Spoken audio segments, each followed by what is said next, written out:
Continuando nossa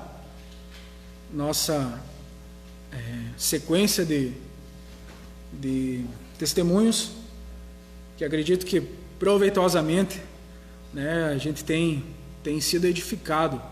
Como diz a palavra, temos sido edificados mutuamente. Mesmo que nós já tenhamos ouvido algum dia na nossa vida o testemunho do Tiago, o testemunho do Silvio, o testemunho do Rafa, do Juliano, de todos que testemunharam ou que irão testemunhar, normalmente não, todas as vezes a gente sai novamente enriquecido pelas palavras que nós ouvimos, porque novamente a gente se encontra naquela situação que um dia nós estávamos, né? Novamente a gente se sente naquele pensamento que nós tínhamos, nas dúvidas, e nós podemos glorificar a Deus com isso, porque nós podemos sair de lá, porque o nosso irmão pôde sair de lá, e porque hoje, como corpo de Cristo, nós podemos ter esse fortalecimento. Então, para aqueles que nos assistem e que talvez ainda talvez estejam pensando, mas o que é esse testemunho? Vocês falam sobre alguma coisa? Enfim, o testemunho ele está relacionado especificamente nos testemunhos que nós temos dado sobre um momento que marcou a nossa conversão, um momento que nos marcou nossa vinda para a igreja, como que nós temos, como que nós recebemos aquilo, como que nós estávamos e como Cristo mudou de ponta cabeça a nossa vida.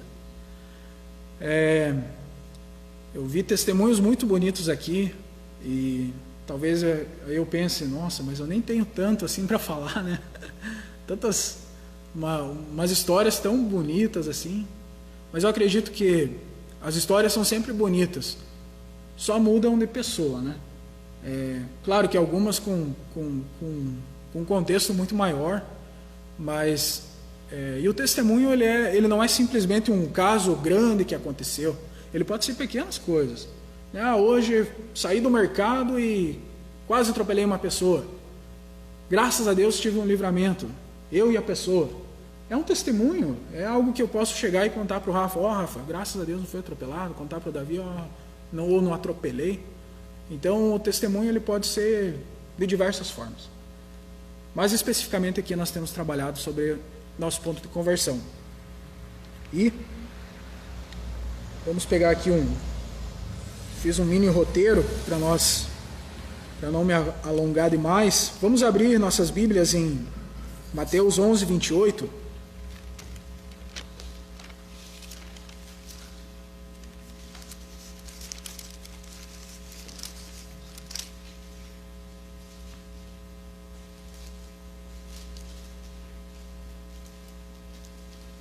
Mateus 11, 28, então, fala o seguinte: Vinde a mim todos os que estáis cansados e sobrecarregados, e eu vos aliviarei. Um texto muito conhecido, que eu acredito que quando nós nos achegamos até Cristo, é um texto tipicamente ouvido por nós, porque nos marca. Nós entendemos que aquela nossa condição desse fardo pesado que nós carregávamos pode ser depositado em algum lugar e que não é para a gente carregar. Esse fardo não é nosso. E às vezes a gente fica forçando para carregar esse fardo, mesmo depois de convertido. Quantos aqui não tem fardos que carregam? Que aí nós pensamos, quando nós vemos o testemunho de alguém que nós lembramos, mas esse fardo eu posso depositar aos pés da cruz. Não preciso carregar ele. Então, falando sobre o meu testemunho, sobre a minha vida. Quando eu tinha uns 10 ou 11 anos, foi quando eu fui para a igreja, né? Tem uma grande diferença para mim ir para a igreja e se converter. Porque a conversão é um ponto muito importante na nossa vida. Mas eu ir para a igreja, a gente pode ir desde criança, desde quando nasceu, e talvez nunca ter um encontro verdadeiro com Cristo. Mas enfim, com os meus pais, aos 10, 11 anos, não lembro ao certo, 10 eu acredito, eu fui para a igreja, né? Ouvi a palavra, mas como muito novo, ainda a gente não tem aquele entendimento, algo tão claro, né? Ainda não entende muito do propósito de Deus para a nossa vida. E E vai indo. Mas eu lembro de um dos pontos que me marcou, assim, que eu acredito que foi um dos momentos onde eu pude me encontrar, entender o que Jesus queria comigo, né? Por que eu vou na igreja? Sabe quando a gente se faz essas perguntas? Estou na igreja, mas por que eu vou na igreja? Ah, vai na igreja porque tem que ir na igreja, porque tem um Deus Todo-Poderoso que a gente tem que servir e tem que ir na igreja. Mas tem que ter um porquê, né? A gente não vai só por ir.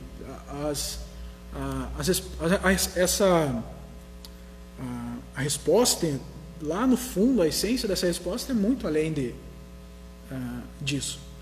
Então eu lembro que num retiro de jovens, um retiro muito divertido que eu participei, acho que eu tinha uns 14 anos, eu pude entender um pouco mais. Assim, eu lembro que pelas palavras, pelas canções, né, como o Thiago orou antes, ele falou que tantas pessoas se convertem por canções, pelo pastor ir visitar, por um irmão que fala sobre um testemunho, talvez.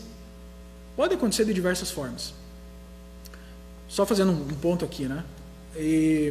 Então lá nesse retiro eu lembro que foi bem importante e eu voltei. Foi um retiro bem complicado de ir. A mãe lembra que a gente estava chovendo e tinha que ir com colchão, tinha que ir com um monte de coisa.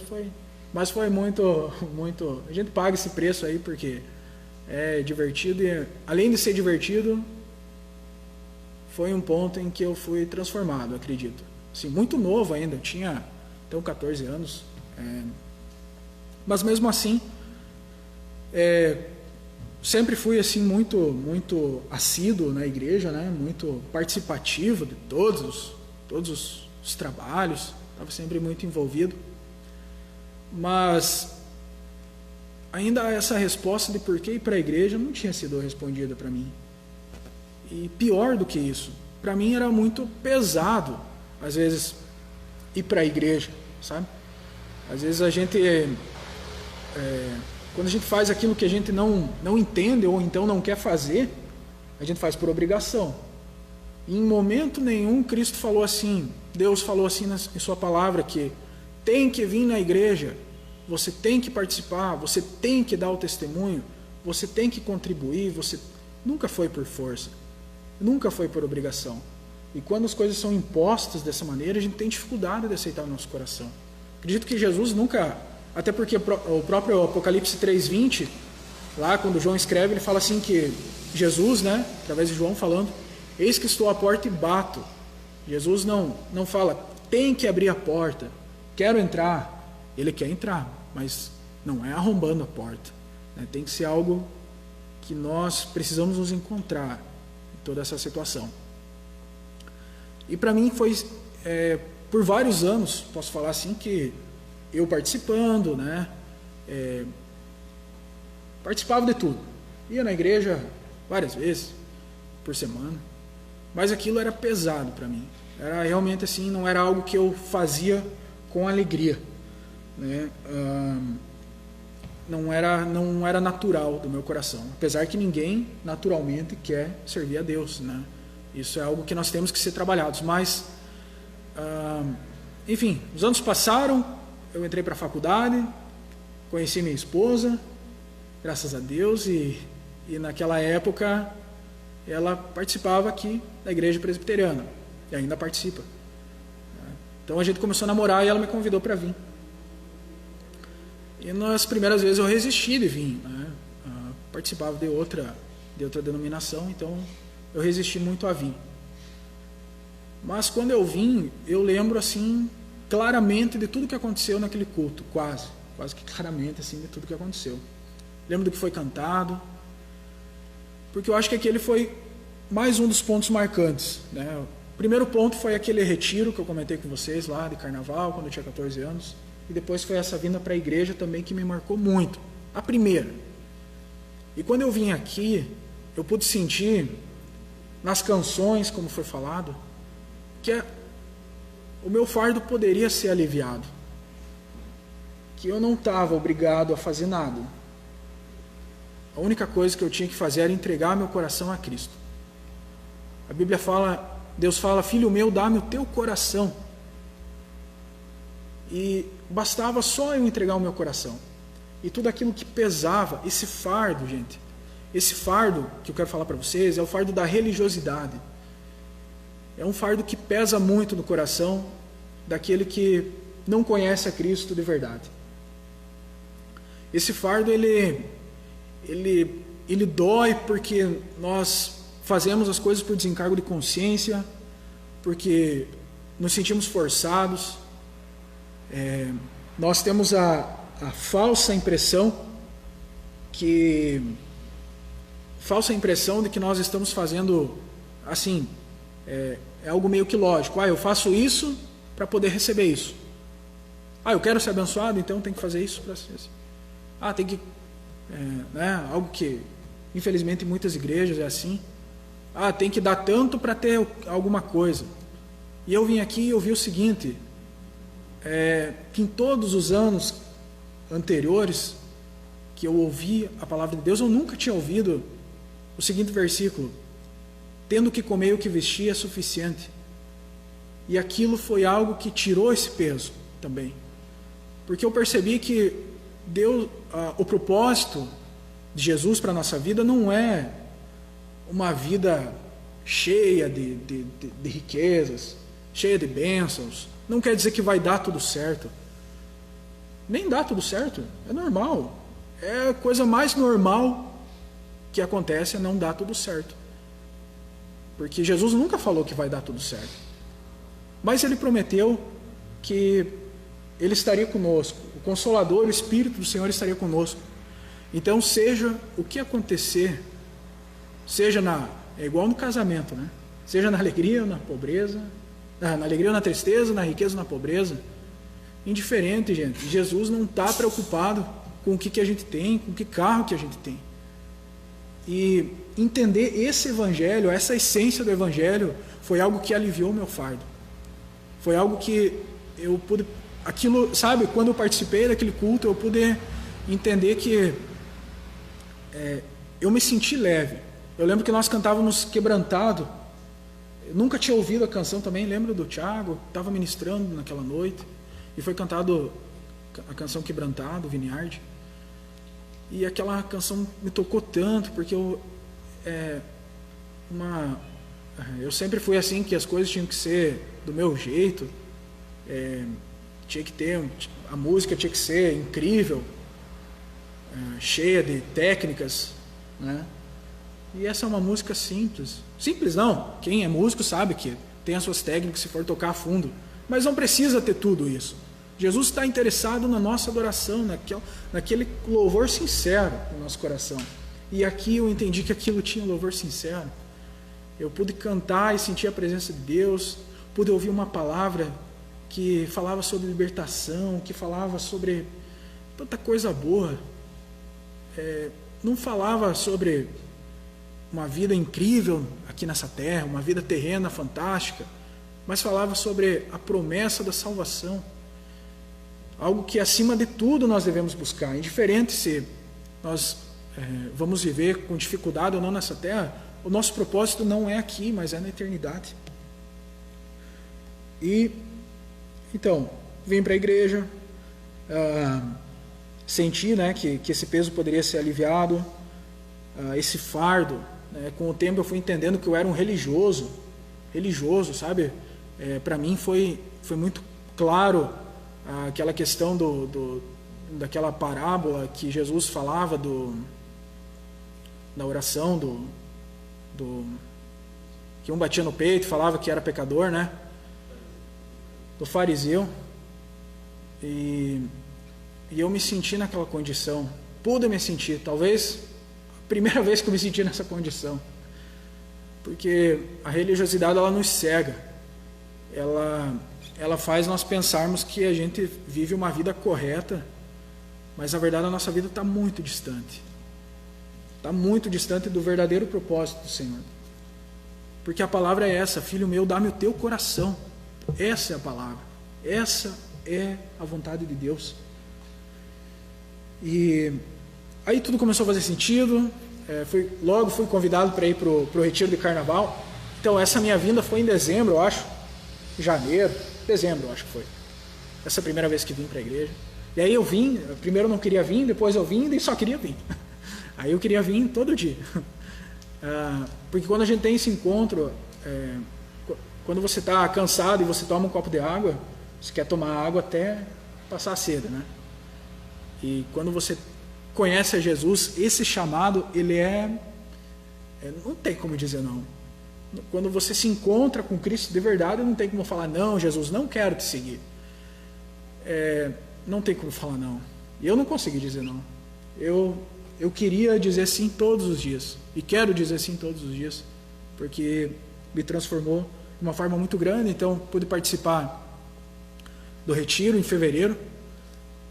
Também muito divertido mesmo. E muito edificante. Lembro que o Juliano sempre fala, também acho que compartilhou talvez a mesma experiência, indo num retiro, né, que a gente não quer mais voltar embora. E eu acredito que a gente não quer mais voltar embora mesmo, porque lá a gente se sente mais próximos de Deus. Nós nos desligamos desse mundo.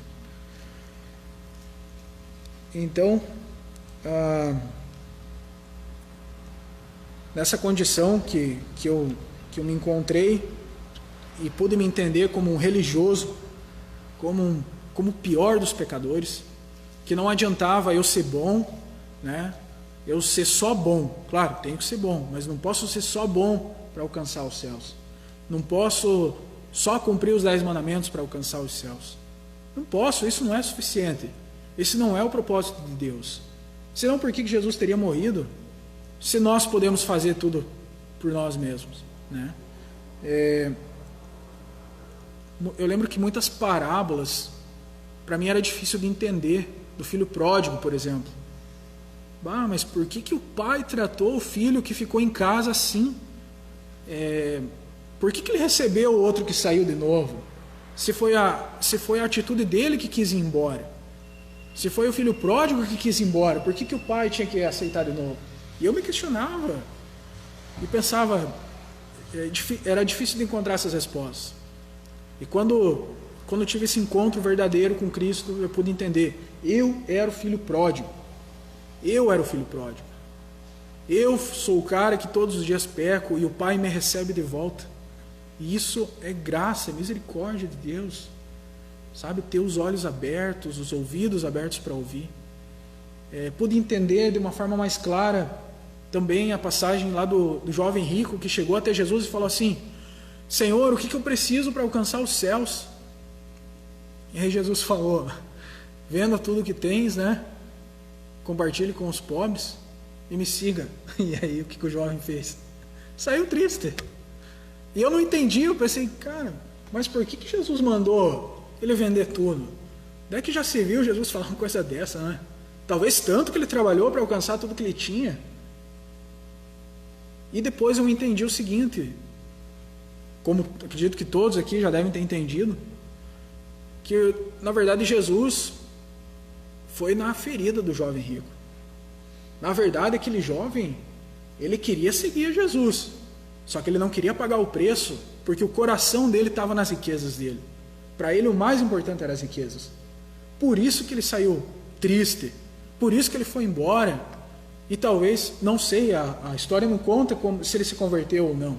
Se ele voltou e falou, Jesus, vendi tudo e te segui. Acredito que não, senão isso teria sido mencionado. Mas talvez aquele jovem jogou fora a salvação, jogou fora a oportunidade de seguir a Deus, de servir a Jesus, de viver com o próprio Deus na terra, por causa das suas riquezas. E eu, entendendo essa minha condição de pecador, eu pude me colocar no lugar desse jovem rico, entendendo o seguinte, eu também sou o jovem rico, porque várias vezes eu não quero renunciar às coisas que eu quero ter, que eu tenho, eu não quero renunciar à forma que eu sou para me entregar totalmente a Cristo. Isso é idolatria, irmãos. A gente não pode colocar nada no lugar de Deus. Deus nos quer por completos. Ele quer que tudo que a gente tenta tomar o controle, a gente tem um fardo. Isso a gente pode perceber. Eu quero ter o controle da minha vida financeira. É um fardo. É um fardo. Eu quero ter o controle do meu trabalho. É um outro fardo. A gente não pode ter controle de nada. Nós temos que entregar tudo para Cristo. E Ele vai nos aliviar, assim como fala Mateus 11, 28. Então, uma das principais pontos que eu quero colocar nesse meu testemunho é a religiosidade. Porque eu penso que muitas pessoas, sofrem porque passam anos e anos dentro da igreja, não entendendo o verdadeiro propósito de Jesus para a sua vida. Porque acha que é uma lógica, né? Acha que como 2 mais 2 é 4, acha que se eu fizer certo, Deus vai me abençoar. Se eu fizer errado, Deus vai me punir. Se eu fizer tal coisa, vai acontecer isso. E vive uma vida sem ter experiência com Cristo. Todo o objetivo de nós estarmos nessa terra é ter uma experiência com Cristo. E muitas vezes a gente negligencia isso. Mas e como que eu vou fazer então? Se entregue. Eu precisei me entregar. Eu precisei ir atrás. Pela graça de Deus, eu pude conhecer um local onde compartilha de fato a palavra de Deus. Ensina a essência do Evangelho. Ensina a se entregar, se renunciar. E não digo que hoje eu tenho uma vida santa, eu sou perfeito, e nunca vou ser. Como todos que estão aqui, às vezes as pessoas olham e falam: mas lá na tua igreja a pessoa é assim, ou você é assim. Mas a igreja é um hospital, gente. A igreja é um local onde todos têm, como qualquer outro lugar, seja numa empresa, cada um tem as suas dificuldades, cada um tem os seus pontos. E às vezes, por que é apontado isso? Porque a pessoa não quer se entregar a Cristo. Então ela fica achando desculpas. Lá é assim. Lá é não sei o quê. Mas eu vou servir a Deus em casa. Uma brasa longe do fogo, ela se apaga. A igreja é o corpo de Cristo. Se eu tirar meu dedo aqui, cortar ele, colocar aqui do lado aqui, daqui a pouco ele está mortinho. Ele não vai sobreviver. Ele vai ficar por um tempo ali, mas ele não vai sobreviver para sempre. Então nós precisamos congregar, nós precisamos ter uma vida de união como igreja. E quando nós temos quando nós passamos, quando eu passei desse ponto de religioso para reconhecendo que sou pecador, a gente tem a graça, talvez um dos melhores sentimentos que a gente pode ter na vida, de se alegrar com a salvação. Talvez, e eu ouvi tantas vezes a alegria da salvação, essa palavra, ouvia canções que falavam a alegria da salvação, aquilo me cantava, achava bonito. Mas quando nós entendemos que um Senhor santo, totalmente a par do nosso pecado, não tendo culpa nenhuma de nós sermos pecadores, veio nesse mundo pecador, nesse mundo que a palavra fala que jaz o maligno, e morreu por nós, e que através dessa morte, desse sacrifício, isso nos reconciliou com o Pai. Isso me alegrou muito. Eu pude entender melhor porque eu não era mais um religioso, eu entendi que eu era um pecador e eu precisava entender esse sacrifício, eu precisava ser lavado com esse sacrifício do sangue de Jesus que derramou por mim na cruz. E essa alegria, talvez não é todo dia que eu pense nela, mas sempre quando eu penso que eu pude ser impactado por esse amor de Cristo e que eu tenho uma esperança de que um dia, como todos nós aqui, esperança não é que a gente tem uma esperança que talvez aconteça, é uma esperança que vai acontecer, que a gente vai sair desse mundo e vai ir até junto ao Pai. Essa é a alegria da salvação. Entender que nesse mundo não tem nada para nós, a não ser a gente levar a palavra do Senhor, mas que a nossa casa é além, é na eternidade, que não é 100 anos, não é 1 milhão de anos, é a eternidade, é para sempre. Então, para finalizar, voltando, eu comecei o ponto principal e saí do assunto, mas o ponto principal é esse, é que talvez a gente viva na igreja como eu vivi, com esse fardo da religiosidade, gente, que me prendia, que me deixava desanimado, que talvez por várias vezes me fez pensar por que eu tenho que vir na igreja. Venho por obrigação, venho por desencargo de consciência. Ia várias vezes, às vezes por semana, porque me envolvia com vários trabalhos, e hoje isso está muito no meu coração. Eu me alegro com isso, porque não é mais um fardo.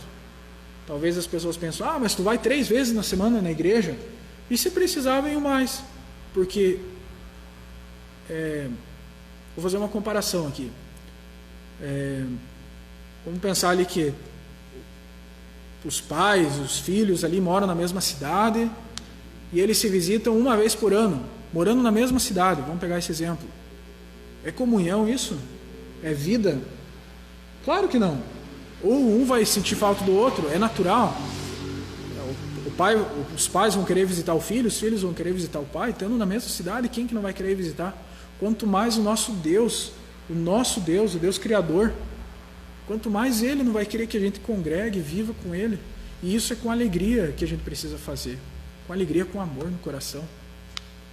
E hoje isso não é mais um fardo.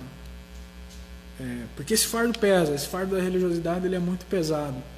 Ele faz a gente viver uma vida que não era para a gente viver. Assim como todos os fardos.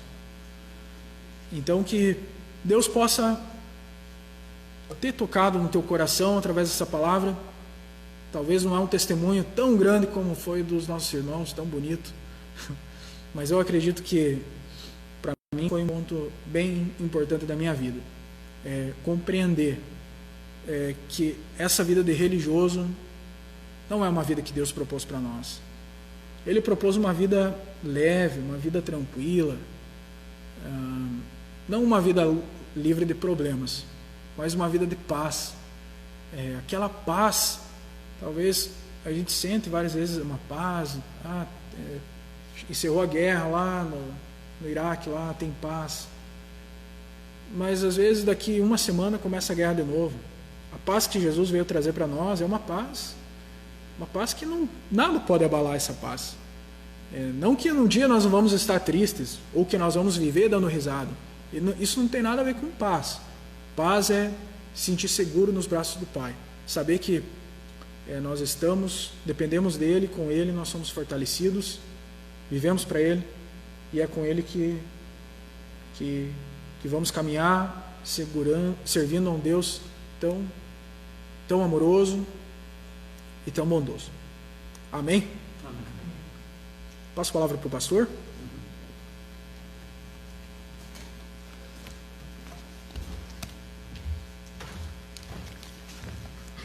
Boa noite para todos. Pensando nas palavras do Alisson, eu pensei em 2 Coríntios capítulo 10, o verso 3, diz assim: mas receio que, assim como a serpente enganou a Eva com a sua astúcia, assim também seja corrompida a vossa mente, e se aparte da simplicidade e pureza devidas a Cristo. A maior encrenca de Jesus com as lideranças religiosas da época era exatamente nesse ponto. Então acredito que o conflito do Alisson e o conflito de muitos no meio de nós e em toda parte vai ser assim, com a sua religiosidade, né? E o nosso coração ele é extremamente enganoso, a gente procura sempre atalho, e procurando atalhos a gente acha o caminho da religiosidade. E a gente estabelece aquele caminho como o caminho correto. Mas Jesus entrou em conflito com esse caminho. E muitos tiveram até mesmo ódio de Jesus. Em João 8 fala assim que alguns judeus que eram amigos de Jesus começaram a encrencar feio com Jesus por causa dessa religiosidade. Então até descobrir que você pode ser feliz não pelos presentes que Deus te dá, mas você pode ser feliz com o próprio Deus dentro de você, e que você não precisa dos presentes, e que Ele basta às vezes a pessoa se perde em muito. Então, essa simplicidade do Evangelho é fácil de ser tirada, porque a serpente, ela é sagaz e ela usa a nossa religiosidade, ela usa os nossos pontos corretos, a nossa justiça, para estabelecer uma luz própria, uma religião própria. Por isso que o fariseu, ele orava de si para si. Na verdade, Jesus estava revelando que ele era extremamente egoísta, o religioso, o fariseu. E ele dizia assim: eu agradeço a Deus porque eu não sou como aquele. Eu agradeço a Deus porque eu não sou como aquele. E ele ficava enumerando os pecados daqueles. E ele agradecia a Deus porque ele não era assim.